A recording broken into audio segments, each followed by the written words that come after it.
Coming up on 5 Minute News.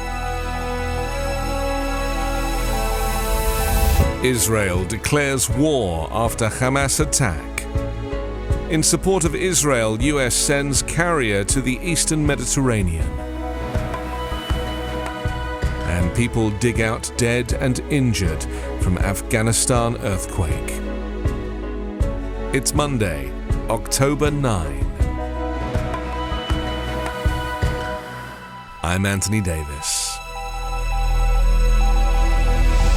Benjamin Netanyahu and the Israeli government formally declared war Sunday and gave the green light for significant military steps to retaliate against Hamas for its surprise attack, as the military tried to crush fighters still in southern towns and intensified its bombardment of the Gaza Strip.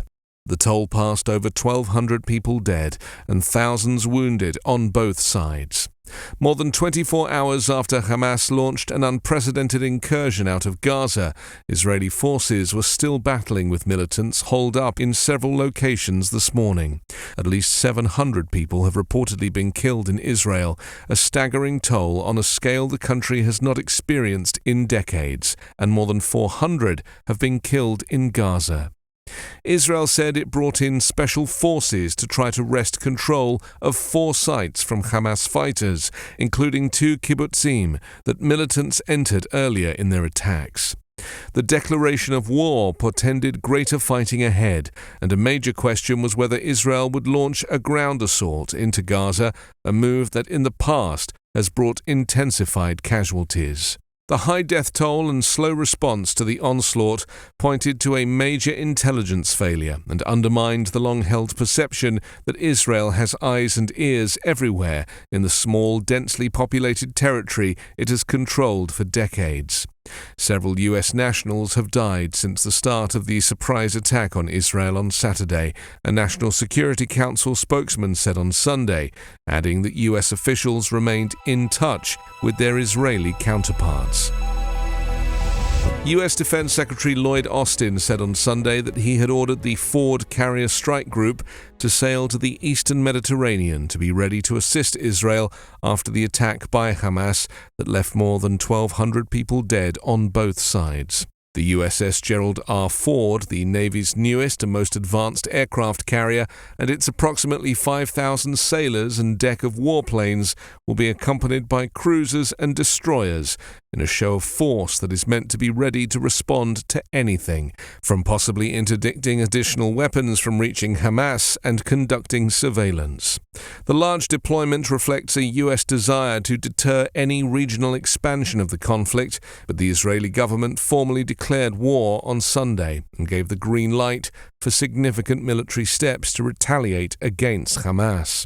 Along with the Ford, the U.S. is sending the cruiser USS Normandy and destroyers USS Thomas Hudner, USS Ramage, USS Carney, and USS Roosevelt. And the U.S. is augmenting Air Force F-35, F-15, F-16, and A-10 fighter aircraft squadron in the region. In addition, the Biden administration will be rapidly providing the Israel Defense Forces with additional equipment and resources, including munitions.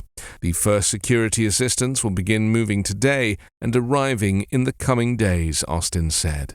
President Joe Biden and Israeli Prime Minister Benjamin Netanyahu, in a telephone call yesterday, discussed the taking of hostages by Hamas terrorists, including entire families, the elderly and young children, according to a White House statement describing their conversation.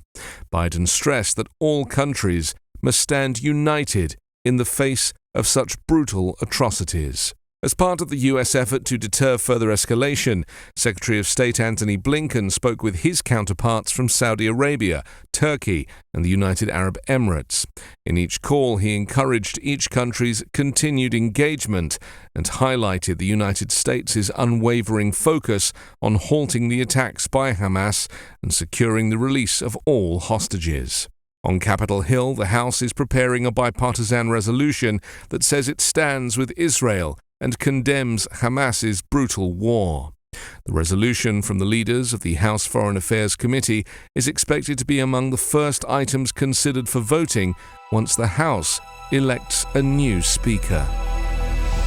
Men dug through rubble with their bare hands and shovels in western Afghanistan yesterday in desperate attempts to pull victims from the wreckage left by powerful earthquakes that killed at least 2,000 people. Entire villages were flattened, bodies were trapped under collapsed houses, and locals waited for help without even shovels to dig people out. Living and dead victims were trapped under rubble, their faces grey with dust. A government spokesman said on Sunday that hundreds were still trapped, more than 1,000 hurt, and more than 1,300 homes destroyed. Saturday's 6.3 magnitude earthquake hit a densely populated area near Herat. It was followed by strong aftershocks. A Taliban government spokesman on Sunday provided the toll that, if confirmed, would make it one of the deadliest earthquakes to strike the country in 2 decades. An earthquake that hit eastern Afghanistan in June last year, striking a rugged mountainous region, wiped out stone and mud brick homes and killed at least 1,000 people. With much of the world wary of dealing directly with the Taliban government and focused on the conflict between Israel and Palestinians, Afghanistan hasn't received an immediate global response. Almost 36 hours after the first earthquake hit Herat province, there have been no planes of aid flying in and no specialists. Aid agencies and non-governmental groups have appealed for the international community to come forward, but only a handful of countries have publicly offered support, neighbouring China and Pakistan among them. 5 Minute News is an Evergreen podcast covering politics, inequality, health and climate, delivering independent, unbiased and essential world news daily.